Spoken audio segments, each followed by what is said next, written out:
नीट पेपरफुटी व विद्यार्थ्यांवरील लाठी हल्ल्याच्या निषेधार्थ डाव्या पुरोगामी संघटनांची निदर्शने. नवी दिल्लीतील जंतर मंतर व संसद मार्च दरम्यान विद्यार्थ्यांवर झालेल्या पोलीस लाठी हल्ल्याच्या निषेधार्थ गुरुवारी अहिल्यानगरमध्ये डाव्या व पुरोगामी संघटनांनी जिल्हाधिकारी कार्यालयासमोर निदर्शने करून जिल्हाधिकाऱ्यांना निवेदन दिले. यावेळी नीट पेपरफुटी प्रकरणातील दोषींवर कठोर कारवाई करावी तसेच केंद्रीय शिक्षण मंत्री धर्मेंद्र प्रधान यांनी नैतिक जबाबदारी स्वीकारून राजीनामा द्यावा अशी मागणी करण्यात आली. आंदोलकांनी शिक्षण व्यवस्थेतील भ्रष्टाचारावर टीका करत विद्यार्थ्यांवरील लाठी हल्ल्याची उच्चस्तरीय चौकशी, दोषी पोलिसांवर कारवाई, नीट पेपरफुटीतील मुख्य आरोपींना कठोर शिक्षा आणि शिक्षण मंत्रीपदी शिक्षण क्षेत्राची जाण असलेल्या व्यक्तीची नियुक्ती करण्याची मागणी केली. यावेळी मार्क्सवादी कम्युनिस्ट पक्षाचे प्राध्यापक डॉक्टर कॉम्रेड मेहबूब सय्यद, ज्येष्ठ समाजवादी विचारवंत साथी सुभाष वारे, भारतीय कम्युनिस्ट पक्षाचे कॉम्रेड सुधीर टोकेकर, कॉम्रेड सिद्धेश्वर कांबळे, सीटू जिल्हा समन्वयक कॉम्रेड प्रवीण सोनवणे, भाकपा मालेचे कॉम्रेड राजू वैराळ, अहिल्यानगर समन्वयक, भारताचा क्रांतिकारी कामगार पक्ष अविनाश साठे, कॉम्रेड विनायक गोरखे, कॉम्रेड अनंत लोखंडे, कॉम्रेड सोमनाथ केंजळे, कॉम्रेड संदीप सकट, कॉम्रेड किरण वाळके, ॲडव्होकेट प्रदीप सकट, श्याम वैराळ, लक्ष्मण शिंदे, विजय राहिंज, अतुल महारनवर, अपेक्षा साळवे यांच्यासह जिल्ह्यातील पुरोगामी पक्ष व संघटनांचे पदाधिकारी आणि कार्यकर्ते मोठ्या संख्येने उपस्थित होते. देशातल्या तरुणाईनं शिक्षण क्षेत्रातल्या अनागोंदीच्या विरोधात आणि विशेषतः नीट पेपर फुटीच्या विरोधात जे आंदोलन 34 दिवसापासून सुरू केले, त्या विद्यार्थ्यांच्या पाठीशी आम्ही आहोत ही भावना व्यक्त करण्यासाठी आज इथे अहिल्यानगर जिल्हाधिकारी कार्यालयासमोर आम्ही सगळे उभे आहोत, डाव्या आणि पुरोगामी पक्ष संघटनांचे कार्यकर्ते. 20 तारखेला मोर्चा झाला तेव्हा ज्या पद्धतीनं पोलिसांनी अमानुष असा लाठी हल्ला मुलांच्यावरती मुलींच्यावरती केला, हे क्रौर्य अक्षरशः त्याचा आम्ही निषेधही करतो. आणि या विद्यार्थ्यांच्या ज्या मागण्या आहेत की धर्मेंद्र प्रधान यांनी राजीनामा दिला पाहिजे, 20 तारखेला जो अमानुष लाठी हल्ला झाला त्याला जबाबदार जे लोक आहेत त्यांची चौकशी करून त्यांना शिक्षा झाली पाहिजे. आणि शिक्षण क्षेत्र जे आहे हे शिक्षण क्षेत्र अधिकाधिक याच्यातला कारभार सुधारून हे विद्यार्थी केंद्रीय बनलं पाहिजे. या मागण्यांना आम्ही सगळे पाठिंबा देतो. सरकार या मागण्यांना प्रतिसाद देत नाही. आम्ही बघू असं म्हणतं आहे, चर्चेला तयार आहे पण कृतीला तयार नाही, अशी सरकारची आजची स्थिती आहे. सरकारनं या तरुणांच्या भावना लक्षात घेऊन तातडीनं या पावलं उचलली पाहिजेत, त्यांच्या मागण्या मान्य केल्या पाहिजेत. यासाठी आम्ही आज इथं आलो आहोत. आज सर्व पुरोगामी संघटनांच्या वतीनं अहिल्यानगर जिल्हाधिकारी कार्यालय येथे हे निदर्शने आणि निवेदन देण्याचं आंदोलन आयोजित करण्यात आलं होतं. गेली 22 दिवस सातत्यानं शांततापूर्ण पद्धतीने विद्यार्थ्यांनी जंतर मंतर येथे धरणे व उपोषण अशा स्वरूपाचं आंदोलन चालवलं होतं. परंतु त्या आंदोलनानंतर संसदकडे मार्च निघाल्यानंतर ज्या पद्धतीने शांततेने चाललेल्या लोकशाही मार्गाने चाललेल्या आंदोलनावर मोदी आणि शहाच्या पोलिसांनी अमानुष पद्धतीने लाठी हल्ला केला, अश्रुधुरांचा वापर करण्यात आला, छर्ऱ्याच्या गोळ्या चालवण्यात आल्या.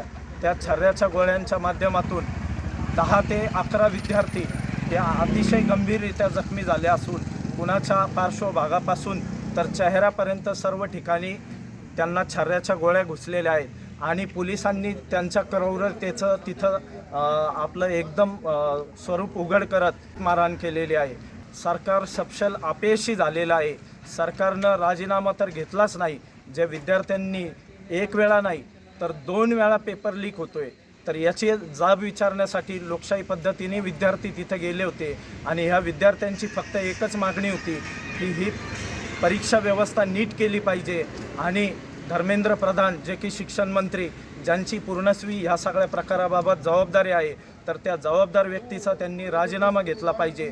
परंतु या सरकारनं अगदी क्रूरतेचा अमानवीयतेचा कळस गाठत यांनी आजही कुठल्याही प्रकारे राजीनामा तर घेतला नाही, परंतु आज घटनेच्या 34व्या दिवसापर्यंत म्हणजे सलग गेली 3 ते 4 दिवसापासून तिथे जमलेल्या विद्यार्थी, पालक आणि छोट्या छोट्या मुलं मुली या सर्वांवर सातत्यानं लाठी हल्ला त्यांनी चालवलेला आहे. या सर्व घटनेचा आम्ही निषेध करतो. आणि या सगळ्या प्रकरणी फक्त आता राजीनामा धर्मेंद्र प्रधान यांचाच घेऊ नये, तर मोदी, शहा आणि एकूण त्यांच्या सत्तेनंच आता पद उतार केला पाहिजे, कारण ते सत्ता चालवण्यामध्ये सपशेल अपयशी ठरलेले आहे.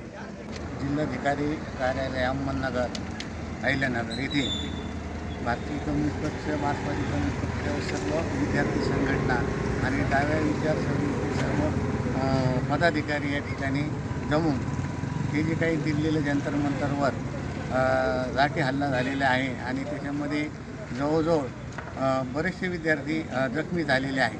ही जखम साधी नाही तर मोठमोठ्या जखमा त्यांनी लाठी हल्ला करून केलेला आहे.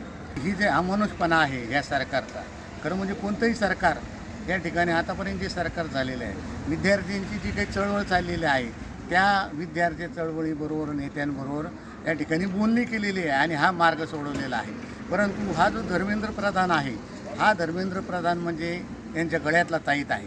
खरं म्हणजे याने जवळजवळ फंडिंग, जो पक्षाला फंडिंग असतो तो खूप मोठ्या प्रकारात फंडिंग करून दिलेला आहे. 2 राज्यामध्ये त्यांनी ही जी काही भाजपची सत्ता आहे ते कोणत्या मार्गाने आपल्याला माहिती नाही, पण जोडाफोडा या नीतीप्रमाणे त्यांनी या ठिकाणी सत्ता मिळवून दिलेली आहे. म्हणून या धर्मेंद्र प्रसादची ती बाजू घेत आहे. आणि राजनाथ सिंग संरक्षण मंत्री, ज्येष्ठ नेते आहेत त्यांचे, ते म्हणतात की अशा पद्धतीने आम्ही धर्मेंद्र प्रसादचा राजीनामा कशासाठी घ्यायचा, म्हणजे अजून वेगवेगळे वक्तव्य करतात. म्हणजे तुम्ही त्यांची बाजू सावरत आहात तर हे योग्य नाही आहे.